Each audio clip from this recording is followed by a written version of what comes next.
Hi, everyone. Thanks so much for joining me on this week's episode of The Skin Reel. This week, I am really excited to be having a discussion with one of my colleagues that I have actually known since before I even was a dermatologist. We actually met on the interview trail applying for residency programs many, many years ago. But joining me this week is Dr. Anthony Rossi. He is a board certified dermatologist and Mohs surgeon practicing in New York City at Memorial Sloan Kettering Cancer Center, which is actually one of my alma maters. And he is also on faculty at Cornell Medical School.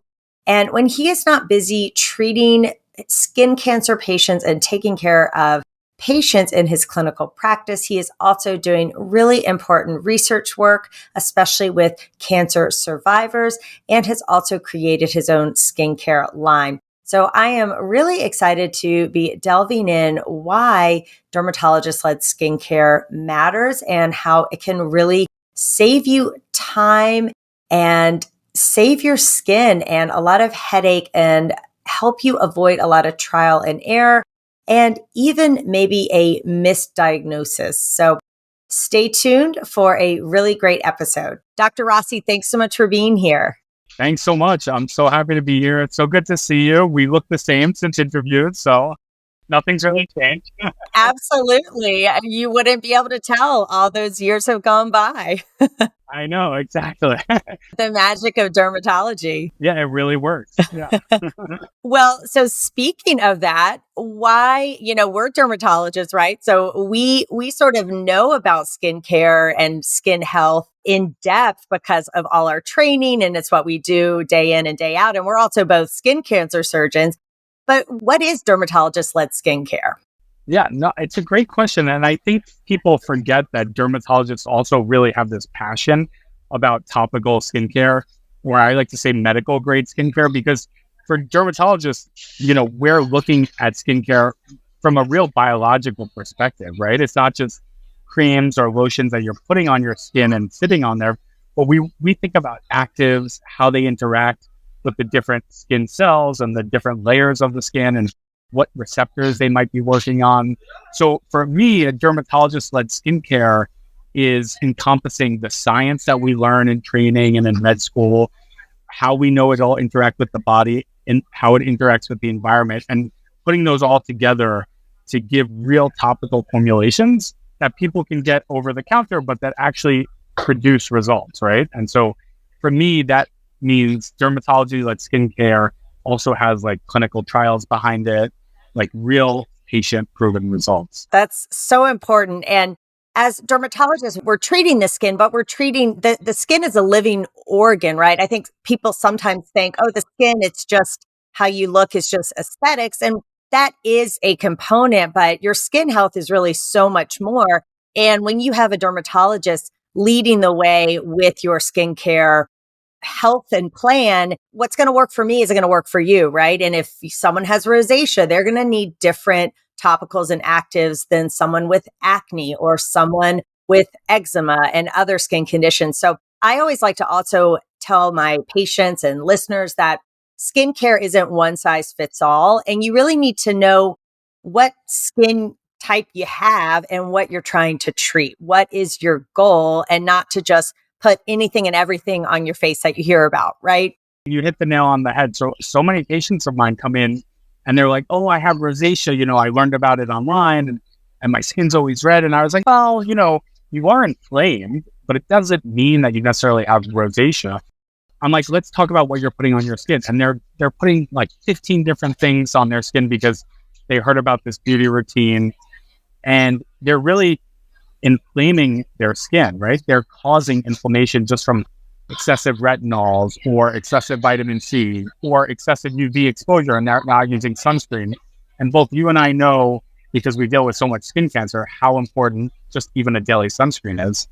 So I have really come up with this idea of inflamma and being sensitized and inflamma aging. And I'm really like researching into this. And that's what my skincare is based around, because I think we are overdoing it just with not only the environmental exposures that we're getting, but things that we're coming into contact or things that from the environment that are interacting with our skin on a daily basis. That's a great point. And if you're not thinking about those things, how maybe smoking affects your skin, or if you live in a city, a lot of pollution. And again, of course, sun exposure. I always tell my patients, if you aren't going to sun protective, you're not going to wear sunscreen. There are not enough actives out there to undo that damage. And I would say same with smoking too, and pollution. People worry about benzene in their dry shampoo, but we're exposed to benzene from cars and traffic on a daily basis. So we have all of those things to contend with as well. Yeah, exactly. And like, of course, like we always start with diet and lifestyle, right? If you're smoking or if you're not using topical sunscreen, then again, like you said, all the actives in the world aren't going to make a difference because of the damage that you're occurring every day. So I'm totally right there with you. So I think for us, it's a lot about education, right? Like every day we see patients and we're doing a lot of education throughout. That's one of the fun things about dermatology. We get to talk with our patients. We get to educate. And obviously you and I both enjoy doing that. That's why I'm doing this podcast and you're here on it as well. That education is so important. And especially nowadays, we preach, see a board certified dermatologist, have a true skin expert help you with your skincare. But it's hard for a lot of people who maybe don't live in big cities like we do, or even if you do, right? It's hard to see a dermatologist, a true board certified dermatologist. There are not enough of us out there to treat the population who need us. So part of why I'm doing this podcast, and I know why you've created a skincare line and you do a lot of education too, is to help educate people so that you can have some of this knowledge that we'd be given to you as patients without having to actually come in and see us. Exactly. And I think your platform is so important because how many times have we seen people come in with TikTok trends, like putting lemon on their face, which is like a weak acid, or using petrolatum and, sitting out in the sun and getting like blistering sunburns. And we're just cringing because we see this on TikTok and, the amount of misinformation out there is a lot. I mean, there's some good information out there, don't get me wrong, but there's a lot of misinformation. And, we're hoping like to change that with the stem of like dermatology-led influencers. Yeah, I think that's so important. And it's definitely something new for me to be sort of putting myself out there for sure. But you can just reach so many more people outside the four walls of your clinic when you do share information. So I would say for people listening, look at who is giving you the information, right? So there's nothing wrong with getting dermatology information on social media, YouTube, et cetera. But who's giving you that information? And is there sort of a slant or an agenda? Is it maybe a paid partnership, or are they really trained in what they are discussing? So again, just make sure, like with everything, right? Just dig a little deeper and make sure you know where the source is.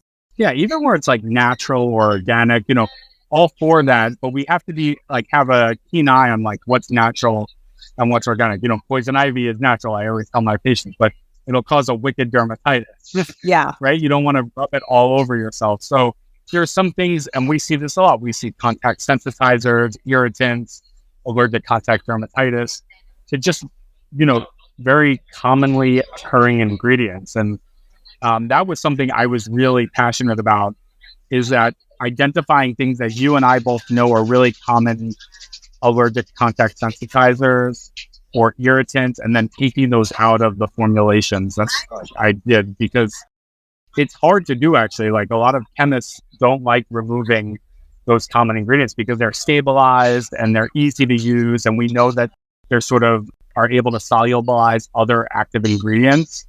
So for me, that was like one of the hardest parts of formulating these from the ground up, is because I wanted to take out all the formaldehyde releasers that were used as preservatives or fragrances or dyes that we know can sometimes cause irritant or allergic contact dermatitis. It's so true. Just because it says natural, right, does not mean it's totally 100% safe. And I also joke, well, botulinum toxin is actually natural, right? There's a whole variety of things that are natural, but just because something is natural doesn't necessarily mean it's never going to cause any problems. I can use this, no big deal. And again, if you have a dermatologist sort of helping and guide you, And I always tell my patients, I mean, I keep it really, really basic with my skincare. I mean, it's kind of laughable and people sometimes don't believe me, but I just really don't like to spend a lot of time putting on things on my skin and I don't like the feel of a lot of things. And what I just find is that just simple and sometimes just sensible, it's not as sexy as selling the latest, greatest craze. And so sometimes that gets overlooked. But I think just having a sensible skincare regimen where you are using select and specific actives that are going to have a benefit in your skin. And not every active is necessary for everyone, right? Totally. I mean, again, like you and I are on the same wavelength because people will be like, oh, I need to have like a retinol and I need to have a vitamin C and I need to. I was like, look, no, you need to keep it simple, right? Compliance is the most important, like we know. Yeah. As long as you're using something on a regular basis and you have this sort of routine, it doesn't have to be complicated. And in fact, I think people overuse retinol because they're putting it all around their eyes, and that's a very irritating area for retinol. Even vitamin C can be a weak acid, right? And so if they're putting too much, they're coming out with inflammation and burn. So I really try to like tear it down, get to the root of like what they're trying to achieve. Is it more of a rejuvenating their skin? Is it more calming down inflammation? Or is it, acne?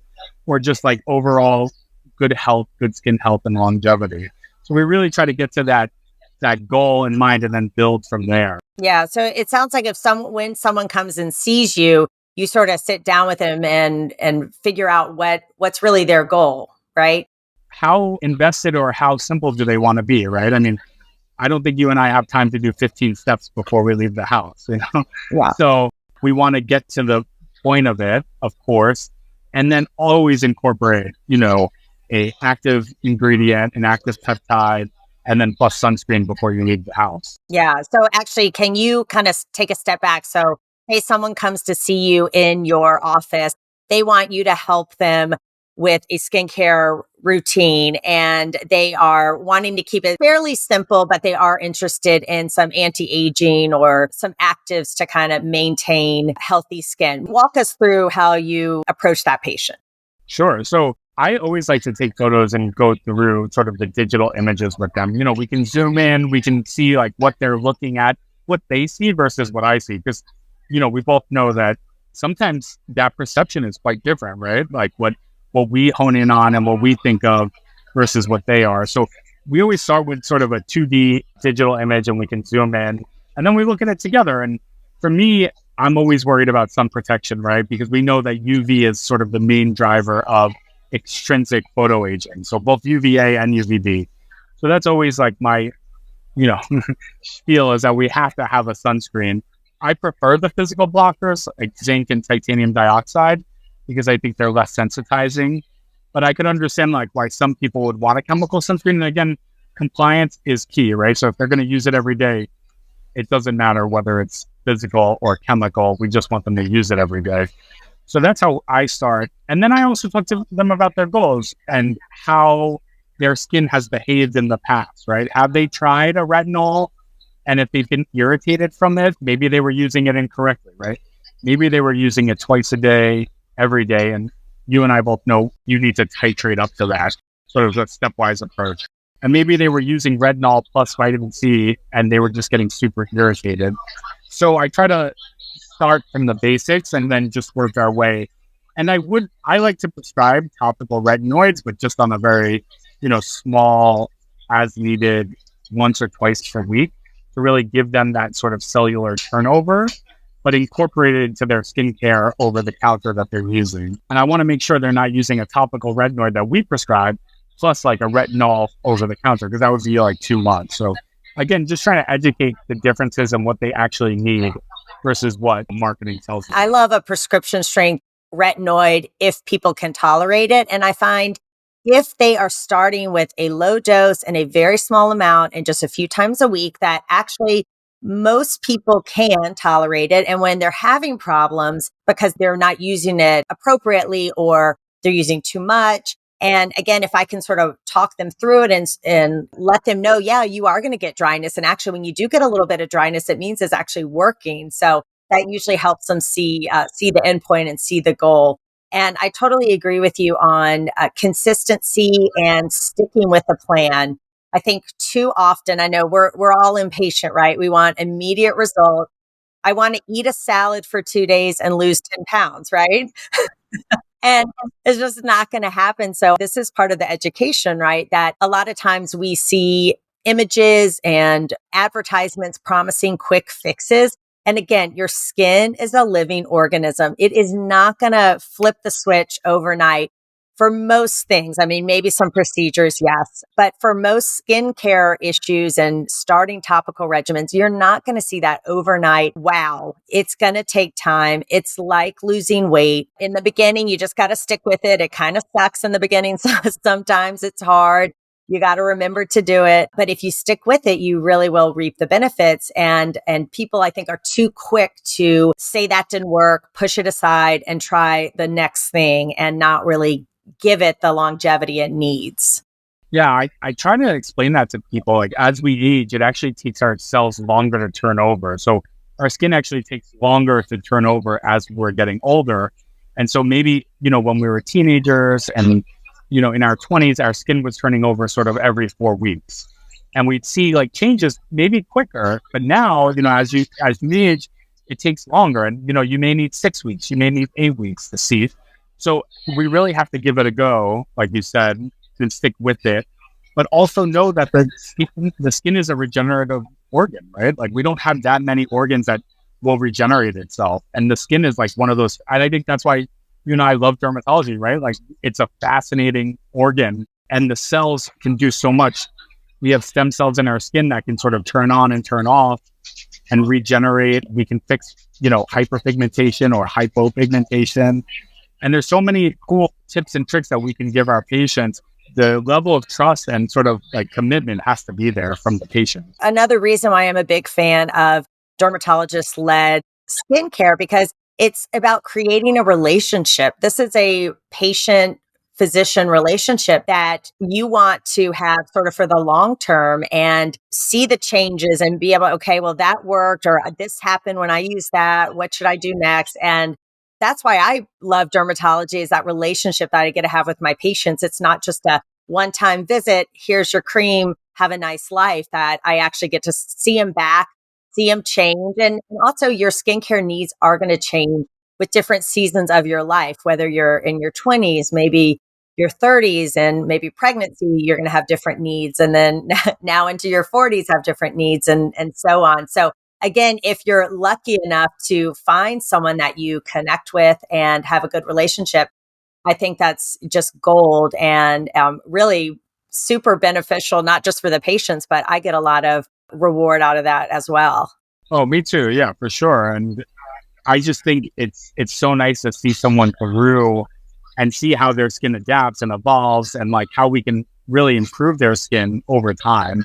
I mean, definitely it all takes time, but it's nice to have and build that relationship. And, one thing with the skincare line and your podcast is that we get to reach even more people than we could just on a daily basis, which is so nice. I love that. What are some of the hazards for not seeing a dermatologist? Say you're getting your skincare guidance elsewhere. What could go wrong with that? Or could anything go wrong?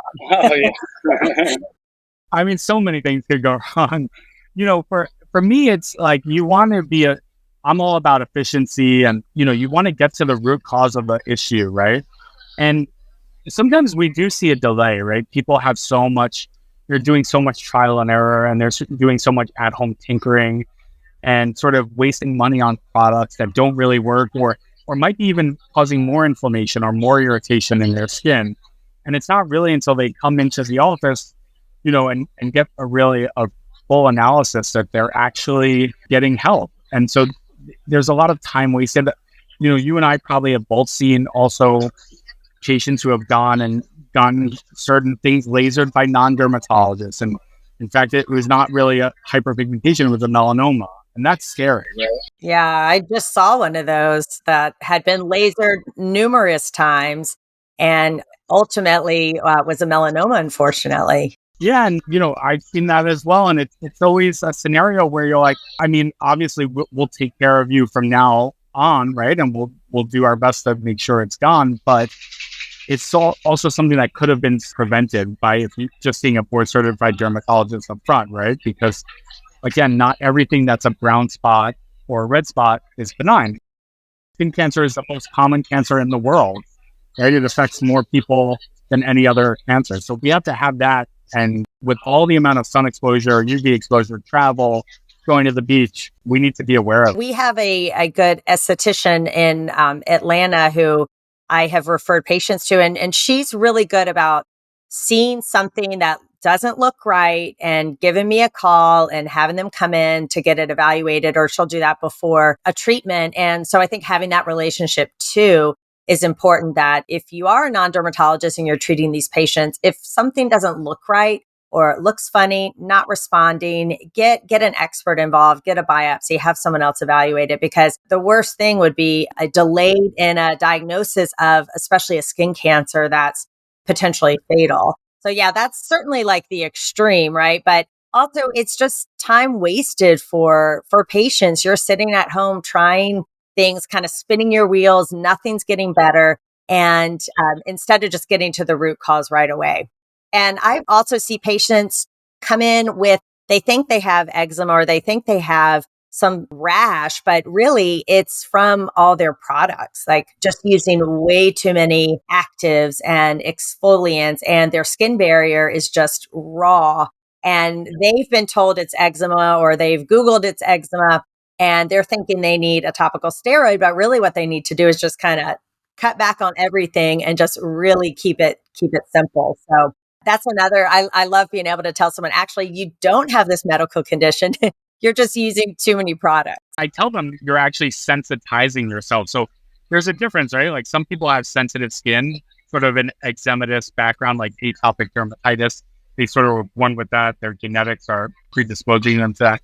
And then some people just are sensitizing themselves because, like you said, they're just using so many products that they're destroying their skin barrier, their epidermal function, right, which is to protect our skin and our dermis. And so they're sort of compromising that, and they're just leading to this chronic cycle of sensitization and irritation. And that's a lot what I focus on with the line, because the active is actually a peptide that targets a receptor in the skin that calms down skin sensitization. And I think because we're so inundated with so many choices and products, we really need to focus on the skin barrier and making sure that our patients aren't using too many things that would sensitize them. We have so many choices nowadays, and we have so much information. The problem isn't necessarily lack of information or finding out about stuff. It's just making sure you're getting the right information, and also just digging through that. It's like drinking water out of a fire hose, right? It's so much. It's hard to know what to believe, who to believe, and what you really need. So again, having a dermatologist kind of in your corner helping you can be really impactful. Yeah, I mean, it's sort of like your roadmap to a nice journey of skin health, right? So partnering with the dermatologist is a great thing. It's like going to see your dentist, right? I mean, I love going to see my dentist because I know I'm improving the health of my teeth, and like I love going to see my dermatology friends, like getting their opinion too, right? It's like you need that critical eye, you need that sort of background of science and medicine to really incorporate it all. And so it's something that everyone should do. I think everyone should really like try to focus in on their skin, and like it's not a luxury, it's a part of our health, right? And it's also not just aesthetics, right? Again, your skin, it's an organ system, and when your skin barrier is raw and broken and damaged, you are at increased risk of infections and scarring. And so it's more than just aesthetics and cosmetics. You could care less about anti-aging and all that, but still impactful to see a dermatologist to know about sun protection and making sure you don't have a skin cancer and making sure you're using just a good basic skincare routine. Forget about retinols and retinoids if that's not your jam, right? And even like, we do aesthetics as well in cosmetic dermatology, but not all of that is just aesthetics. My old fellow had put out a paper recently showing how the effects of a fractional laser can actually help prevent skin cancer going forward, because like we're resurfacing the skin and we're killing sort of those dead skin cells that aren't doing much and helping the skin and pushing the skin to regenerate. And actually, those patients were found in the study to have a lower rate of skin cancer going forward. Yeah. Which is amazing, right? Like from a simple resurfacing laser treatment, I mean, it's not really simple. There is downtime, but when done by a dermatologist who knows what they're doing, it can be a really great treatment. And so people just think that's okay, that's for wrinkles or lines, but in reality, it's for skin health. So I encourage my patients who have a lot of skin cancers, but who also want some cosmetics benefits, or like think about fractional resurfacing lasers, or, a fractional non-ablative as well. That was a really interesting study. I think we've all, or as dermatologists, right, we had sort of thought that might be happening given the fact that it's removing portions of the skin and stimulating healing. And it's great to see that actually reported with data in the literature.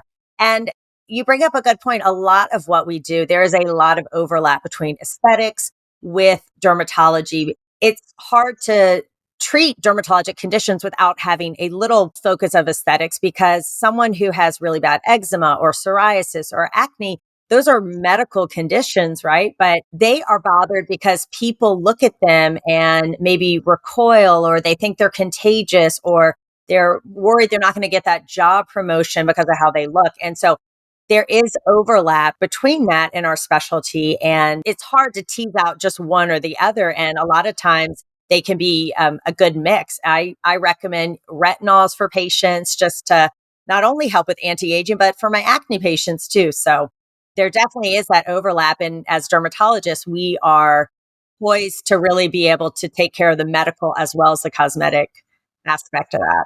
Yeah, I think that's what makes our field so cool. Is like there's really this blending of both medical issues, but also because we see our skin every day and it's part of our self-identity, there's really this also aesthetic component. And even myself, I work at a cancer center. And one of the amazing things about medicine now is that people who have cancer are living like long, fruitful lives, and they're, living with the cancer or beating it. So in reality, we're dealing now as dermatologists with the sequelae of those treatments, whether it's like radiation or chemotherapy or surgery. And so I'm doing a clinical trial right now of using PRP to regrow hair in women who are taking endocrine therapy or chemotherapy for breast cancer. We know breast cancer is the most common cancer in the female population. And so hair loss is a big issue. There's a huge stigma around it, psychosocial. And so I've been doing this clinical trial to use PRP, which is like an autologous blood product from our own cells, harvesting those platelets and injecting them. And it's showing good results. Like we know PRP works in the non-cancer population, but we're now utilizing it in patients who have active diagnoses of cancer. That's super cool. Certainly women who go through breast cancer, they already feel stigmatized, like they're losing maybe their womanness or their femininity if they have to have a mastectomy. And then to lose your hair on top of that can be really just a soccer punch to the gut. So that's really, really cool. And yeah, I definitely think we're in such a fun field. We can really make a difference in our patients' lives, and with life-saving treatments, but also just helping them feel more confident, feel better about themselves, and lead more full lives. So that's one of the things I really love about our field. Yeah, it's so cool. I mean, we get to really blend, those two worlds together, because in reality, the skin is not only something aesthetic, but it's functional, right? So there's like a whole functional and aesthetic interplay. And I think improving the form and function improves the look of it as well. So they all sort of go hand in hand. What would you recommend? Again, we're in really big cities, right? And there are tons of dermatologists where we are. What would you recommend to someone who maybe isn't even in this country or wants to get good derm advice? What should they do? Where should they go? Of course, I'll plug our American Academy of Dermatology, and I can leave their website in the show notes. It's aad.org/fine-a-derm. And if you're at least in the US, you can type in the doctor's name, or you can search by your zip code to find a board certified dermatologist in your area. But say, excluding that, what do you recommend for people who want to get good derm advice? What should they do? Yeah, no, I think, of course, like seeing our national organizations like the AAD, the ASCS, it's super important. Like these, our international colleagues, in other countries, they also have their national professional organizations. So I think that's a great point. Like you can always start there.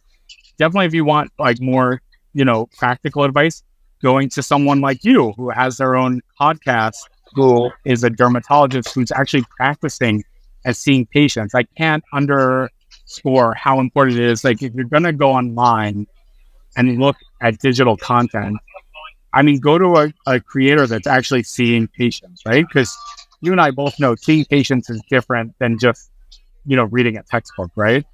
Patients behave differently. Like you could give the textbook sort of answer, but in real life, it works differently. So I think it's really important, like for you, you're giving advice because you see this every day. You're doing this every day. You're seeing patients and you know what works and what doesn't work or what you can tweak. And so when people are looking at like digital content, I really think they need to have a critical eye as well, right? Like you said, there's sponsorships and branding, of course, but look at someone who is like actually seeing patients every day and understands how to treat them. That's so true. Medicine, it's a science, yes, but it's also an art. And just because one thing worked on one patient, sometimes it doesn't work on another patient or they get a different response. So actually being at the forefront, like taking care of patients day in and day out, like we are, that really changes how I practice. I see what works, what doesn't. And yeah, definitely attending our meetings and speaking at these meetings, just always trying to gain more information for ourselves too is really impactful. So that's great advice. Like getting advice from someone who actually is taking care of patients is great advice. So really appreciate that. Yeah. And like I learn a lot from my patients too, right? Because they're giving us feedback all the time. Like they're like, this cream worked, this didn't, this stung my face, this didn't, So it's that we're learning too, like every day. And that's the beauty of our job. We're lifelong learners. Totally. Well, this has been a lot of fun, Dr. Rossi. Where can our viewers follow you if they want to reach out to you and see what you're up to? Sure. So my website is Rossi DERM MD, ROSSI DERMMD.com. But I'm also on Instagram at Dr. Anthony Rossi and at Rossi DERM MD. So those are all my channels, and my YouTube, I'm building it. So it will come. Yeah. Hey, stay tuned for that. Yeah, exactly. But this has been awesome. Thank you for having me. It's great to see you. I know it's fun to connect. And I know our listeners got a lot of value out of that, hearing from a board certified dermatologist, a Mohs surgeon, and also someone, a skincare line creator who really knows the science. So this has been great. And we'll see everyone next week.